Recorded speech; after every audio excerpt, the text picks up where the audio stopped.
ମହାନ ଦେଶପ୍ରେମୀ ସମର୍ପିତ ଜନସେବକ ତ୍ୟାଗ ମାନବିକତାର ପ୍ରତୀକ ଦୀନଦୁଃଖୀଙ୍କର ବନ୍ଧୁ ତଥା ସମାଜ ଖବରକାଗଜର ପ୍ରତିଷ୍ଠାତା ପୁଣ୍ୟାତ୍ମା ଉତ୍କଳମଣି ପଣ୍ଡିତ ଗୋପବନ୍ଧୁ ଦାସଙ୍କର 97ତମ ପୁଣ୍ୟତିଥି ଶ୍ରଦ୍ଧାର ସହ ପାଳିତ ହୋଇଯାଇଛି। ଏହି ପରିପ୍ରେକ୍ଷୀରେ ସମାଜ ବାଲେଶ୍ୱର ଶାଖା ପକ୍ଷରୁ ପ୍ରାତଃକାଳରେ ସ୍ଥାନୀୟ ହରଗଙ୍ଗା ପୋଖରୀ ତୁଠରେ ତିଳତର୍ପଣ କରାଯାଇଥିଲା।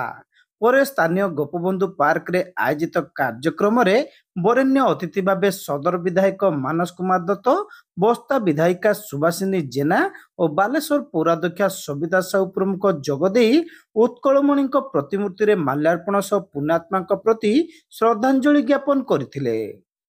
ଏହି ଅବସରରେ ଅନୁଷ୍ଠିତ ସ୍ମୃତି ସଭାରେ ଅତିଥିମାନେ ଉତ୍କଳମଣିଙ୍କର ଜୀବନାଦର୍ଶ ସମ୍ପର୍କରେ ଆଲୋଚନା କରିଥିଲେ। ତାଙ୍କ ଆଦର୍ଶରୁ କାଣିଚାଏଟେ ନିଜ ଜୀବନରେ ଆପଣେଇ ପାରିଲେ ପୁଣ୍ୟାତ୍ମାଙ୍କ ପ୍ରତି ତାହା ଶ୍ରେଷ୍ଠ ଶ୍ରଦ୍ଧାଞ୍ଜଳି ହେବ ବୋଲି ଅତିଥିମାନେ ମତ ପ୍ରକାଶ କରିଥିଲେ।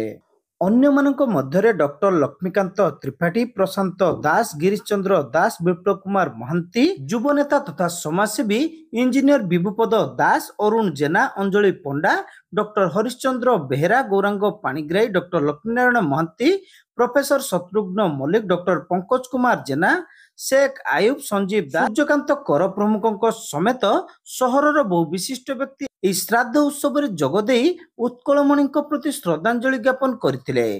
ସମାଜ ବାଲେଶ୍ୱର ଶାଖାର ବରିଷ୍ଠ ସହ ସମ୍ପାଦକ କୁଳମଣି ବାରିକଙ୍କ ପୌରୋହିତ୍ୟରେ ଆୟୋଜିତ ସ୍ମୃତି ସଭାରେ ଭାରପ୍ରାପ୍ତ ଶାଖା ପରିଚାଳକ ସତ୍ୟବ୍ରତ ଜେନା ଉତ୍କଳମଣିଙ୍କର ଶ୍ରାଦ୍ଧ ଉତ୍ସବ ଅବସରରେ ହେଉଥିବା ସେବା ଓ ସେବକ ସପ୍ତାହ ସମ୍ପର୍କରେ ସୂଚନା ଦେଇଥିଲେ। ବ୍ୟୁରୋ ମୁଖ୍ୟ ଶଶିରଞ୍ଜନ ମଲ୍ଲିକ କାର୍ଯ୍ୟକ୍ରମର ଆଭିମୁଖ୍ୟ ସମ୍ପର୍କରେ ସୂଚନା ଦେଇଥିଲେ। ସହ ସମ୍ପାଦକ ଡକ୍ଟର ଜଗନ୍ନାଥ ଖଟୁଆ ଶେଷ କଥା ରଖିବା ସହ ସମସ୍ତଙ୍କୁ କୃତଜ୍ଞତା ଜଣାଇଥିଲେ।